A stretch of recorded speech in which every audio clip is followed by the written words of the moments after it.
అత్యంత వెనుకబడిన రాయదుర్గం, కళ్యాణదుర్గం నియోజకవర్గాలకు సాగునీటిని అందించే జీడిపల్లి భైరవానితిప్ప ప్రాజెక్టుకు గతంలో ముఖ్యమంత్రి నారా చంద్రబాబు నాయుడు గారు 968 కోట్ల రూపాయల నిధులను మంజూరు చేయడంతో పాటు స్వయంగా భైరవానితిప్ప ప్రాజెక్టు దగ్గరికి వచ్చి పనులను ప్రారంభం చేయడం జరిగింది. తెలుగుదేశం పాలన ముగిసే నాటికి 2019 నాటికి 30% పైగా పనులు జరిగాయి. సివిల్ వర్క్స్ అన్నీ కూడా ఎస్ఆర్ కన్స్ట్రక్షన్స్ సంస్థకు, మెకానికల్ వర్క్స్ బిఎస్ఆర్ కన్స్ట్రక్షన్ సంస్థకు అప్పట్లో ప్రభుత్వం కేటాయించింది.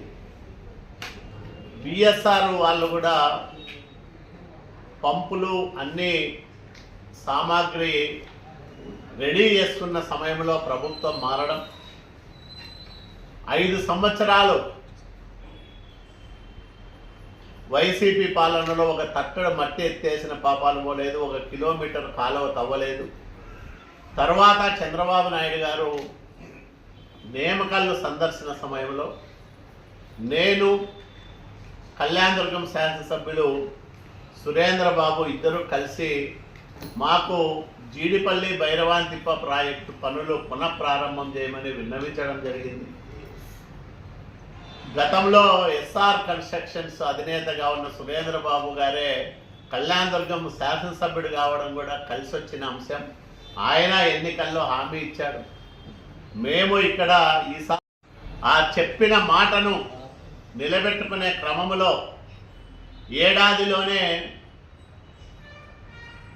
పనులను పునఃప్రారంభం చేయబోతున్నందుకు నాకు చాలా ఆనందంగా ఉంది.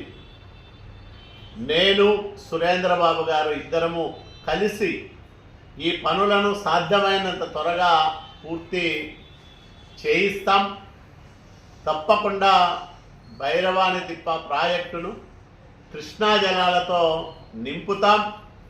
ఈ ప్రాంత ప్రజల, ముఖ్యంగా రైతుల ఆకాంక్షలు నెరవేరుస్తామని నేను స్పష్టంగా మనవి చేస్తా ఉన్నా. ఈ కార్యక్రమం చాలా ఆనందాన్ని ఇచ్చే కార్యక్రమం. మరి రేపటి జరిగే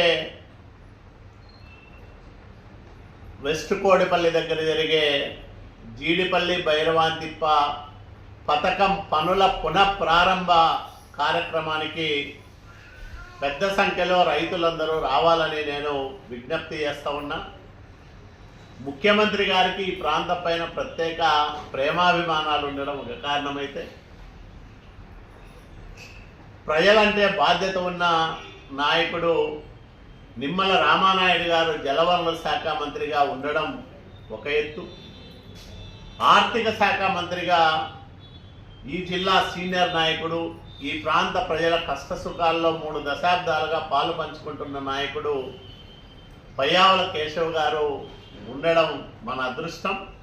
కాబట్టి వీళ్ళ ముగ్గురి సహకారంతో సాధ్యమైనంత త్వరగా ఈ పనులను పూర్తి చేయడానికి రాయదుర్గం, కళ్యాణదుర్గం ప్రజల ఆశీస్సులతో శాసనసభ్యులమైన నేను కానీ, సురేంద్రబాబు గారు కానీ ప్రత్యేక శ్రద్ధతో పనిచేస్తామని రైతులకు, ప్రజలకందరికీ మనవి చేస్తా ఉన్నాం.